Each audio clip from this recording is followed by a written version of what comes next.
Good morning, ladies and gentlemen. Hope you're all doing well. I don't know how I feel because we have jets coming, apparently.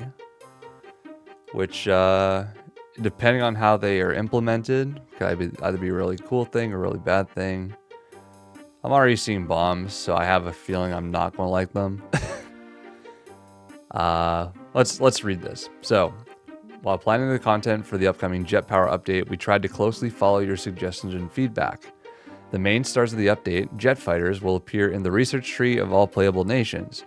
The strength of these machines lie in their maximum speed, which is practically unattainable for aircraft with piston engines, but at the same time, they have to be piloted wisely. As they slow down, they rapidly lose maneuverability and can become easy targets. Yeah, so it's good that they're not just like a straight upgrade. That's what I figured they'd be if the rumors were true, and they seem to be. On a different note, these new machines will only fight in high BR battles. We plan to revise the matchmaking rules in the update and separate BR3 from BR5.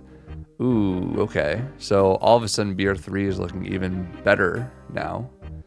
I think for the longest time BR2 is like, if you wanted to just like maximize a tree and get comfy while you leveled up everything, BR2 is the place to do it. BR3, if it's no longer seen BR4, I think not only is that going to be better for BR3, that means there's going to be a higher population of BR3, so that if you play BR4, it might actually be viable. So we'll see if any of that happens, but yeah, anyways, we will tell you more about this change in the future. The USSR will also receive a long-awaited BR2 semi-automatic rifle. Awesome. While the Japanese AT gunners will have an easier time dealing with armored vehicles thanks to the new rocket launcher. We will soon tell you about other interesting changes in the upcoming dev blogs, and later you will be able to evaluate them yourself in the test server. Let's move on to the update's new content. Germany. Okay, so the Me-262, Schwab or Swallow, the first German jet fighter used from 1944 onwards in various fronts of World War II. 4 30mm cannons, so yeah, it's going to be, oh god, a 500 kilo bomb. Really? So I already look at this, and let's compare this to the BF-109K4. It's got, I think, 30 millimeters and 20 millimeters? Or no, it's 30 millimeters and 13 millimeters. So less firepower. But it's got that 250 kilo bomb that can do a lot. So this is going to have more firepower, and it's going to have a bigger payload. Now, sure, it's going to be higher skill floor, but that means someone who, yeah, plays a lot of planes. Like, planes are already like pretty oppressive from like an infantry perspective, where like, you know, the actual objective is and whatnot. So I don't like this. Like, to me, 430 millimeters, especially if it was like a, say it was like a universal belt that has like armor piercing and high explosive, you could do strafing runs with this thing. I think that'd be cool if that was how they implemented it instead of this.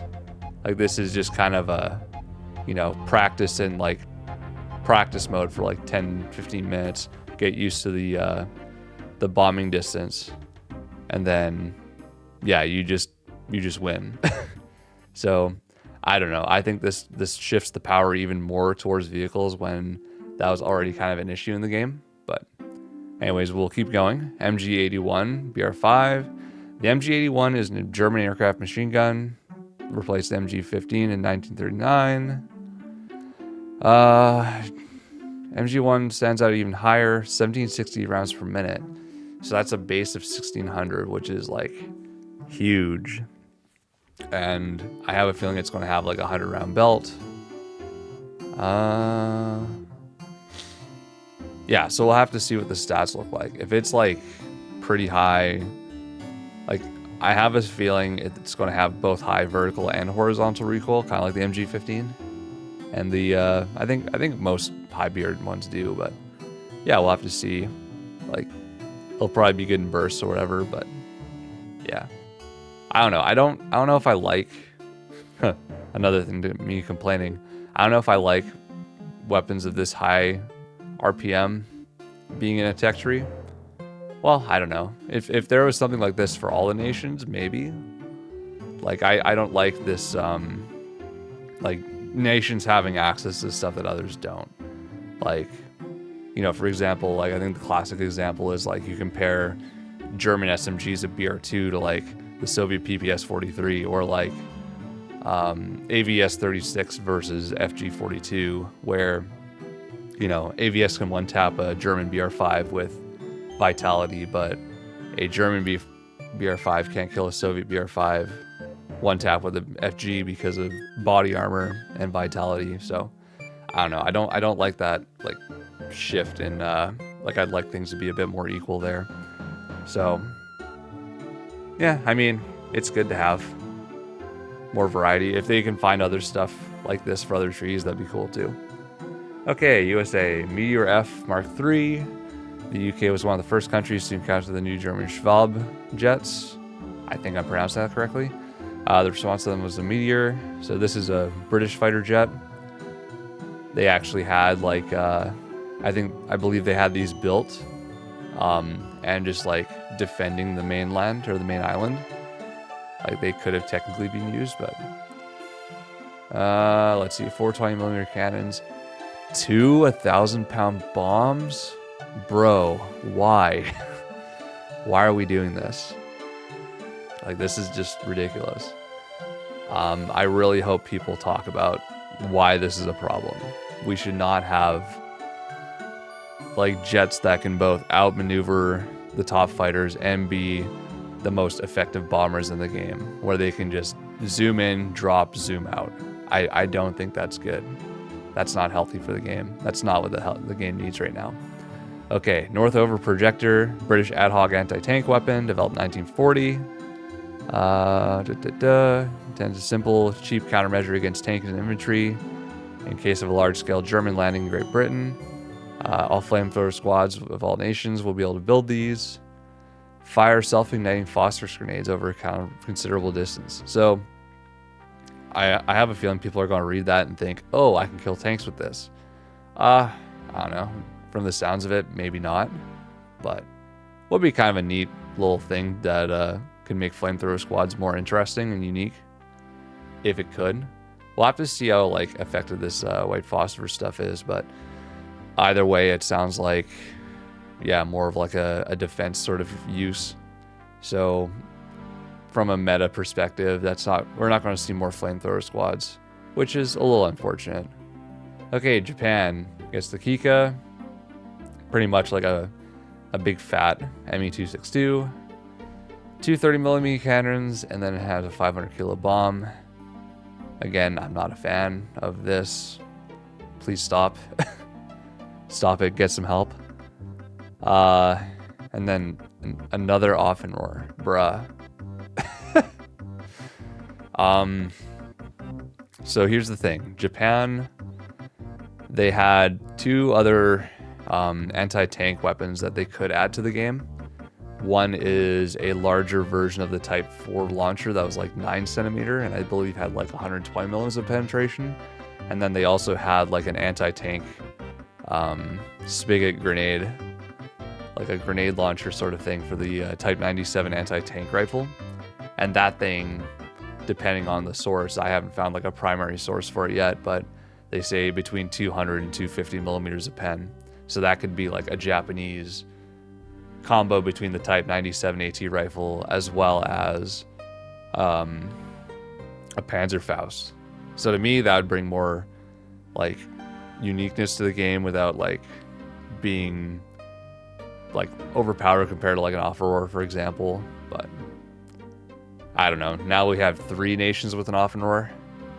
Like, come on, guys, really? This is just lazy to me. Like, we why not have different weapons from different nations? This is just like copy paste. We might as well give every nation like the T-20. Like, yeah. Anyways, final USSR, Fedorov rifle 1912. Okay, so that's cool. So this is like probably 7.62. Yeah, it is. And yeah, 5-round semi-auto. A lot of people don't know much about the Fedorov rifles before the fully automatic one. And yeah, this one's kind of neat.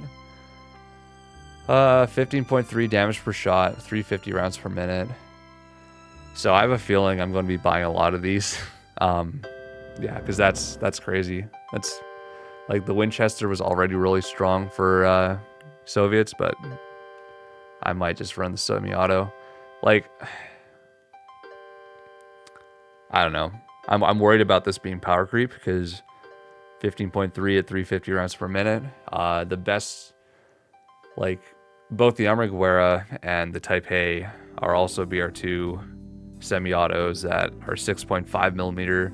I believe they do 13.6 and 13.9, and they both have slower rate of fire than this. So, and it also has a bayonet. So it's getting like all the benefits with none of the downsides. Like unless it had like a really long reload or like really bad dispersion or something. So, yeah, I don't know.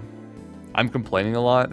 I wouldn't hate to see this, like as long as other nations got something like this as well. But anyways, Uragan SMG. I don't know if I've ever heard of this thing. It kind of looks like, oh, is that like the MP40 copy? Okay. I might be wrong, but it looks a lot like there's like a copied MP40 sort of design. 750 rounds a minute, 32 round magazines. I don't really understand the purpose of this being added. This seems like something that would make more sense as like a premium weapon because it's very similar in performance, it seems, to the PPS. We'll have to see if it, like, I don't know, has like more dispersion but like a better reload speed or something. But to me it just seems like, yeah, you might as well run the PPS 43. And then finally Su-9, first jet of USSR. Development began 44, only completed after World War II. So I mean, yeah, that's fine because like by the game's current standards, like Ho-Ri I think had like 5 prototypes like half built by the end, according to there's some ledger in the Japanese archives that referred to like, yeah, 5 hulls being half completed. No photos, but anyways, if that was the case, then this is like fine as well. I don't know if there'd be a better option for like, I think their experimental jets from like 1942 or whatever were like much slower, or maybe they were jet powered, or sorry, not jet, like rocket powered, and just not as effective. So yeah, 37 millimeter cannon, pair of 23s, 500 kilo bomb. Make infantry think twice about building anti-aircraft guns. So even in their description, it's like, so you're propping these things up to be, you know, just really strong with not a lot of downside. Like the only downside is really like going to come from like an inexperienced like plane player, which, I mean, for me it's going to be effective, but I don't know. Some people I know are cracked with aircraft, and they're just going to be even more oppressive than current planes. Like everyone's going to want to be in a plane now and not playing objective. So I don't know. I think this is really bad. If they remove these bombs, that'd be great. And they made these like a strafing capability. So like well, I don't know. Even the strafing kind of concerns me, but having these guys have really effective like guns for other planes, and then just being able to like drop these massive bombs, I think that's just a terrible, terrible idea. We understand your concerns about the presence of a post-war machine in the game. Su-9 ended up being the best option. Yeah, I mean, again, it was being worked on. We introduced it into the research tree in order to balance the gameplay in high BR battles. Avoid depriving USSR of a pleasant new addition.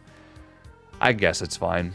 I don't know if they had any like prototypes per se that were like half built at the end of the war, but I understand it, I guess.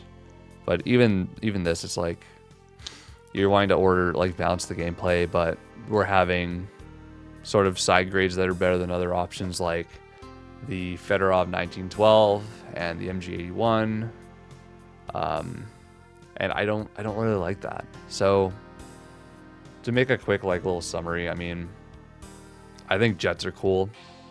the way they're implementing them now is going to be a huge problem, I think. Like, I would get rid of the bombs, and then they'd probably be fine. And then finally, MG81 is a little bit faster at fire. It might be okay, it might not be. Off and roar, I think, is definitely a problem. Like, for both the US and Japan, they could have had their own rocket launchers at that BR that have similar performance. For example, the US had like an M9E2 rocket launcher that could fire a T-59 rocket that had between 7 or 8 inches of penetration, so like 180 to 200. So that could have gone there. And yeah, this Fedorov rifle, I think guns like that are cool for BR2. I would just love to see more of them for other nations. In the same vein that they talked about adding the Su-9 for the other nation, or for Soviets in spite of the other nations. So that's my rant. I like seeing Enlisted finally get an update. I just have problems with this stuff. Feel free to let me know in the comments what you think. I might have a different opinion than you, and I'd love to hear yours and why it's a good idea. So anyways, I will catch you all next time, and we'll see what the game's like with this new update. Catch you all next time.